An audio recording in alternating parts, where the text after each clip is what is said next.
Hello, beautiful, and welcome to the Finding Fertility podcast.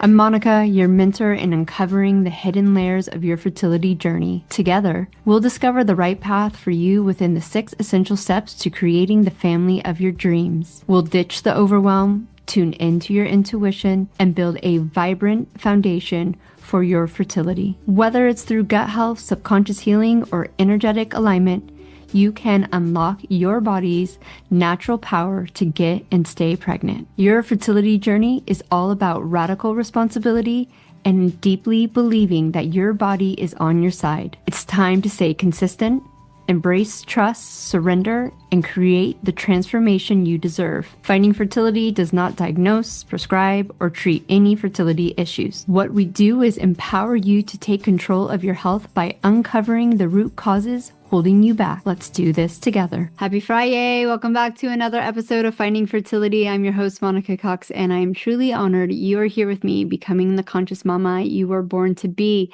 Today, we have the second half of Leslie's conversation. I really hope this is inspiring you that fertility is all about cellular health and that you can radically change your cellular age with the right diet, lifestyle, energetics. You have so much control. So, without further ado, let's get to today's episode. On the female fertility side, it helps with oogenesis. It helps with AMH, which I know is something that you've dealt with as well. And it also helps with embryogenesis. And in animal studies, now I want to hasten to say that this has been studied in animals, because to study something in pregnant females, this just doesn't happen, right? Good news is that this is a food, right? And if you stick to food-derived supplements, you'll be fine. Just please avoid the synthetics. And I'll tell you why in a second. So there was a study done in China with mice, and they could see that these older middle-aged mice were actually they could produce more eggs. So they improved their ovarian reserve, but they also were having more embryos and more pups. So higher litter size, right? So that's the embryogenesis there. And what they noticed was they did an experiment and they used synthetic spermidine. And if you ever look for this, if anybody ever is thinking of supplementing, it will say spermidine hydrochloride, spermidine tetrahydrochloride, or if it doesn't say it's food-derived, it's going to be synthetic. So, and when they gave a little bit of the spermidine, the synthetic seemed to help. When they gave a little bit more, it actually impaired fertility. This is what I worry about when I see products on the market that are synthetic, that have never been tested in humans. Spermidine from food is, we've co-evolved with plants. Right. Right? So we make it in our bodies and we make it in our gut biome. And you want to give your body the perfect 3-dimensional molecule that it is used to receiving. Your receptors are looking for a perfect 3-dimensional compound, not a 2-dimensional molecular mimic, which is what these synthetics are. Yeah. So those are the ways that it helps with fertility. There have been studies on just hormone regulation for older women like me who've gone through menopause, where we can see one of the things that might be interesting to somebody who's trying to get pregnant is that a Canadian study that used a highly concentrated wheat germ extract supplement that had spermidine and spermine and putrescine in it. They took 5 milligrams of this daily for 30 days, and cortisol dropped in both the male and female cohort by 50%. That's a big drop. Yeah. And we know if we're stressed, we have a lot of cortisol. That's not conducive to getting pregnant. In the men, testosterone went up just under 50% on average. In the women, the estrogen and progesterone also increased, but in both genders, DHEA and pregnenolone increased. Now, when I was on my fertility journey, I literally stumbled across another woman who learned that if she took DHEA, when she was doing FSH, it increased the number of eggs and the quality. And I'm thinking, wow, this is a food substance and this is doing it. Mm-hmm. This is good, right? Yeah. There's like, what's the downside? I have to eat more plants, So, so that's, those are all the ways it helps with fertility. Again, this is something that really goes to the heart of the cell. There are many other parts of the body that it can assist simply by activating autophagy, cell renewal and recycling, and mitophagy, removing mitochondrial dysfunction and renewing the mitochondria and recycling the parts. Yeah. So, yeah, it's pretty amazing. And to really go back to the science, right? And how you said there's not going to be any kind of new science that is going to be able to be studied on pregnant women, whether that yeah. be stress, supplements. I mean, folic acid comes up, right? Folic acid is the synthetic form of folate, different types of folate that are found naturally. And with maybe the way someone is genetically set up, we have to watch these synthetic forms, especially folate, because it's so thrown into our food. So Yeah. it might be an okay supplement to have, but not be eating it in your fortified food consistently over and over again. Your body is like, it's a synthetic form. It doesn't really know what to do with it. So being very conscious of like, okay, is it from nature? Is it synthetic? How much am I actually eating just like this? And looking back at the studies, because you touched on at the very beginning that, we're told egg quality. I was told that at 30 years old, I was told you have low egg quality. Your husband's sperm is fine. You made bad embryos, so therefore it's your fault. There's nothing you can Wow. do. Just keep trying IVF. And luckily, like I Oh, say, my intuition, my spirit oh, guides were in that WTF appointment were yeah. like, that's Yes. BS. Like, Yes. do not listen. And I was like, okay, well, show 100%. me where to go then, because I don't have any knowledge. Yeah. And when you get into thick of this and you're studying and you're researching, and then obviously your consistent action becomes your evidence, you can Yeah. look back and I'm just sitting there going like, all these doctors are using junky old 80s science. They're Yeah. not willing to look at maybe some of the animal studies or this study because let's just face it, there's no money, real money for these people to, hoard when we're talking about getting back into homeostasis, right? Yes, there's some supplements we can use if we don't have access to, the foods, or if we really can't, we don't want to eat it, right? I always say if you cannot eat liver and the organ meats, please just go get a free choice supplement. It will change your life. So it's really important to use that intuition and that discernment when you're faced with doctors telling you there's nothing you can do, diet doesn't matter, your thyroid. I mean, they still to this day, 2025, will tell women your thyroid issues does not affect your fertility. You're I'm joking. not joking. 50% of That my feels like a clients. bald-faced lie. I'm sorry to say that I've seen so much evidence to the contrary. Exactly. Yeah. And they're just not willing to study, right? I get it. They're trained a certain way. They have to keep on top of their certain way for their credentials. Maybe it's too out of the box. Maybe the science takes too long, right? I forget his name off the top of my head, but there's this he was Scottish and he founded, like this is back in the 18th century, right? That being sterile during surgeries improved quality of like not dying, basically, right? And the English were like, no, no, no, that's not true. It took over a decade, maybe 20 years for the medical system to go, oh, actually, yeah, if we have a sterile environment, less reduce of infections and death. And Yeah. so I feel like we're in that time And I'm sitting there when women are like, well, they told me this and they told me that. I'm like, look, the time's going to pass anyways. What are you going to do? You can either try with the diet and the lifestyle and Yeah. improve all those things, which whether or not that gives you a baby, that's going to be the cherry on top because like you Yeah. know, you're going to live.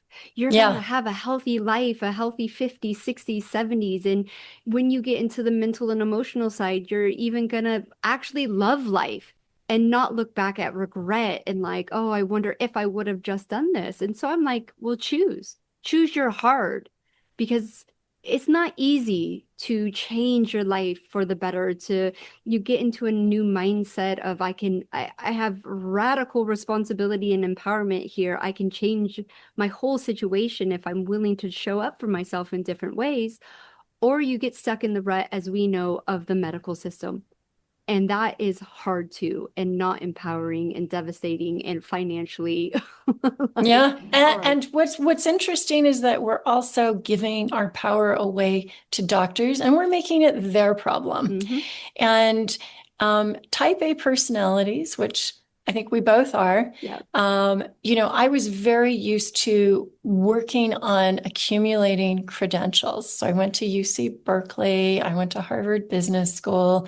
I was, ranked eighth in the United States in Lincoln Douglas debate. I was California state champion. I wanted credentials. I'd never done the work on my body. I'd only focused on my mind and getting, working for companies. Um, I wanted to outsource the work on my body to somebody else. And of course, there were companies like Weight Watchers at the time. You want to lose weight? Well, go to Weight Watchers. They'll deal with it, right? Or you go to get, liposuction done. There are all these ways that you can outsource your health and your looks. But in fact, it's up to us to do it and we'll get the best results. And once I reclaimed my power and was able to do the work, and the work is not just diet, sleep, movement, it can be trauma therapy. Hmm. A lot of people have experiences which they honestly just can't even remember. They've pushed them so far down below because it's safer when they're in Yeah. a box and they're buried, right? As a matter of fact, the doctor who diagnosed me with the hypothyroidism, with the Hashimoto's, he looked at my cortisol levels, which were terrible. I've just recently found them in a box and was like, wow, they were bad. And he said, your cortisol levels are the worst I have ever seen. I think you've probably had this since you were a teenager. Did something terrible? Did something big happen to you then? And I was like, no, I had the most normal childhood.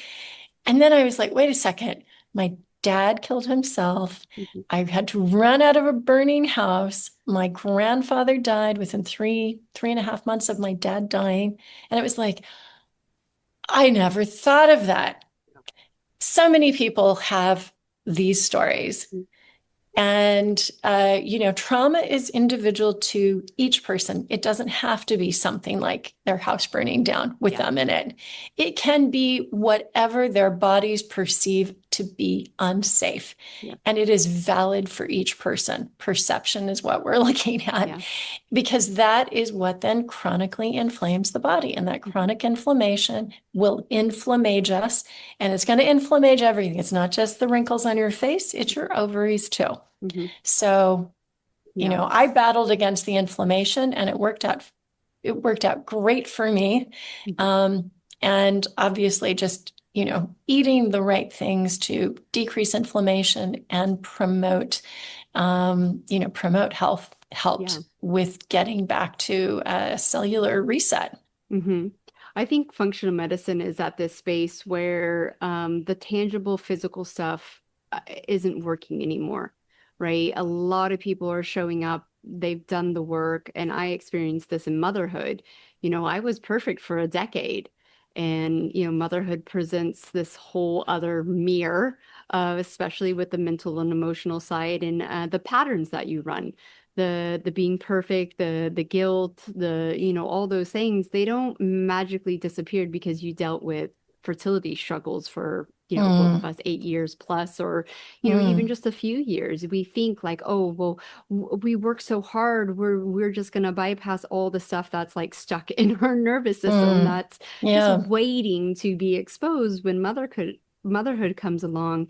And I found myself of like, there's nothing physical I can do to get out of this anymore. I'm eating a perfect diet. I'm supplementing the right way. I'm doing yoga. I'm even doing like meditation and mindset. And that's when I was radically pushed forward more into the energetics and the emotional side of like, you have to look at these things. So when women come to me now and they're like, I'm doing everything right. And I'm like, you are, but let's talk about, your dad dying. Let's talk about that car Mm, accident you were in, your best friend betraying you. I don't think consciously we can it's fine. We survived. But your yeah. body's recorded something different. And what I you try to say to people is like, your nervous system is the blueprint. It's the holographic. That's what's Yeah. running the show. And so if you're not seeing the results you want, meaning not just the baby, but like you're not getting triggered by things Yeah. anymore, or you're not in this buzz of I have to get everything done, and you're going back to that patience, the surrender, Mm, the time. That's when you know that you're actually healing. And that's why I talk about creating conscious mothers, is because it's not just about the two pink lines. It's not just about giving birth, because you are now this ripple effect within your community and for your epigenetics and for your, generational trauma, all those things. Does it suck to maybe be that cycle breaker? A little bit. I'm not gonna lie. It's like, but at the same time, you look at it and you just go, I'm so glad that my kids don't have to go through nearly as much as I had to go through. yeah. And that is the gift that you're giving them. And that's the hardship of why you're going through these things. And it's not tangible, but that's the only thing I can promise you is when you do this work, you'll look back and you'll just be forever grateful for yourself that you showed up in a different way. Yeah, 100%, 100%. For me, and I'll confess, I think this is the second podcast I've done around fertility only. I'm mostly talking to people about longevity and health span. That's what I'm known for, not for the fertility side. Mhm. I'm known for my biological age. Yeah. And that is you want to live for your unborn children, hmm right? And Especially as you've older moms, as older moms, Yeah. exactly, hmm exactly. So you want to be able to be in the best shape possible, and it begins at preconception. hmm And if that, as I said before, if that means delaying the time at which you decide to have a baby or to conceive, well, the good news is you wait chronological time, but you can reclaim biological time. Yeah, absolutely. And I don't know if you feel this way, but I am forever grateful that I didn't have kids at 27, that I was given nearly a decade to really just sort the things I could out, right? Like, trust me, I've given them some trauma. Like we're still navigating this earth together. I'm not perfect. But yeah, my kids are in elementary school now, and I see a lot of the kids having issues emotionally, physically, mentally, that maybe could have been reduced with more knowledge by, the families of just even getting pregnant naturally, right? They probably didn't have struggles, but we're just going through, and people just think that pregnancy is a sign of health. That, well, if you got pregnant, you're healthy. And we know that that's not true. Yeah, it's not always the case. I do think every mother is beautiful. Every hmm child, every baby is a gift. Yes. And, whenever that calling comes to you, that's to be honored. But for me personally, I would have liked to have had my children a little bit younger. Just, just, 10 years. That would have been, I think that would have been nice. But, I work on longevity all the time. And one of my colleagues, Sir Muir Gray at the Oxford Longevity Project, said anybody who achieves age 50 today should fully expect to live to 90. That is Wow. where we have gotten. And I don't know if you saw this, but about a month ago, the International Monetary Fund released statistics that 70-year-olds today have the same cognition as 53-year-olds in like 2002. And grip strength and lung capacity of these 70-year-olds is equivalent to 56-year-olds 20 years ago. So in other words, as a population, older people are healthier in Really? that Yeah. their grip strength, their lung capacity is probably because we've stopped smoking, right? But and remember the drinking, if anybody's ever watched Mad Men, Hmm. or watched their own parents or grandparents, 5 o'clock is cocktail hour, right? Hmm. That was Hmm. how it was in my grandparents' house anyway. Um, we don't do it like that anymore. And so the 70-year-olds are healthier, but for 50-year-olds who definitely don't do that, right? A lot of younger people are not drinking like they As much. used Yeah. to. We're all living longer. Yeah. That means don't think that your life at age 70 or 80 is going to look like that of the 70 and 80-year-olds in your life right now. Yeah. I mean, if I think about my grandmother, I'm Hmm. 60. My grandmother at this age had a bouffant Margaret Thatcher hairdo, had lots of hairspray. She, sometimes used Dippity-Doo. I don't know if anybody remembers Dippity-Doo, that pink, radioactive looking stuff. And she doesn't look anything like me.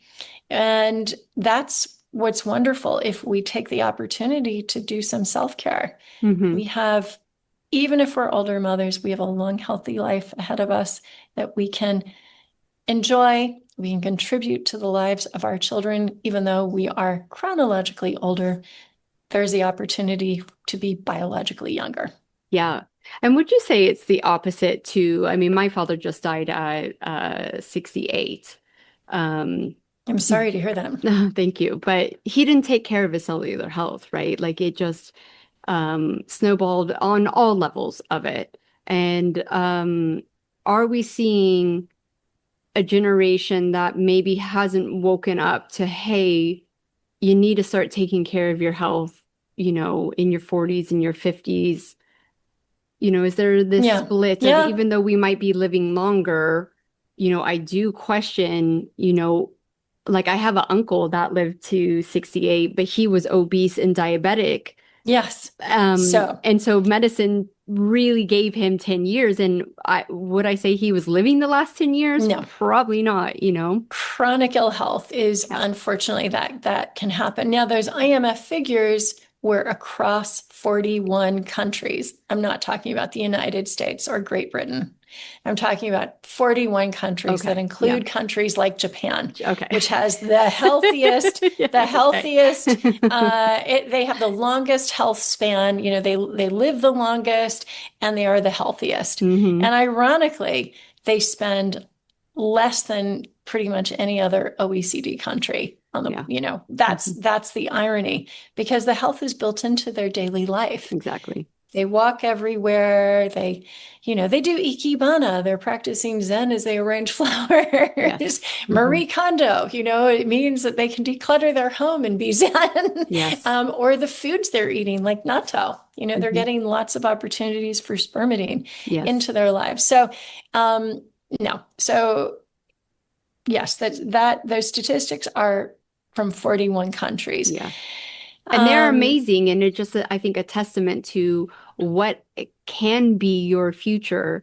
And if you really rise up to the occasion that your fertility struggle is just your opportunity to support your body in a yes, way you never thought possible, you yes, are, and the studies behind it takes 3 generations to turn off genes. Well, let's start talking about the 3 generations to turn them back on, and that yeah, you can give your child that first generation, yeah, that boost that we need to, not have to overthink everything, yeah, because I think we yeah, are the generation that has to overthink, figure out yeah, all this stuff.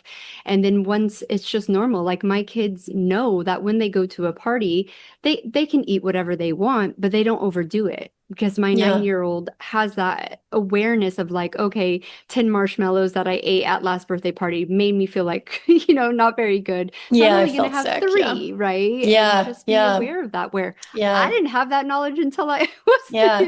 32. All of this is just think about, our mothers, our grandmothers, what the sages within our own families, the Hmm. wise women in our own lineage would say everything in moderation, Yeah. everything in balance. I don't know where we lost this. Did we Yeah. lose it a few generations ago? But at least in my family, I knew from my grandparents who had studied medicine at the University of Kyoto in Japan, I knew that they always said, bring the body back to balance, and Mhm. it knows how to do the rest. Yeah. And that is my overarching philosophy. And I think that, Mother Nature, you can't fool Mother Nature by taking these shortcuts, and listen to the wise women in your own family who will have at one point said everything in moderation, right? Absolutely. Yeah. Thank you so much for that. We'll just let our listeners know where they can connect with you and follow you and your Sure. amazing supplement company that you do have. Sure, yeah. So you can, the work I do on longevity is at the oxfordlongevityproject.org. So oxfordlongevityproject.org. And that's a nonprofit. And then I have my own, Instagram page where I'm pretty active. That is Leslie's New Prime, like the new prime of life. So it's Leslie, Leslie, then an S, New Prime. So lesliesnewprime.com. And then for more information on spermidine, you can go to oxfordhealthspan.com. Perfect. And all those will be down in the show notes for easy access.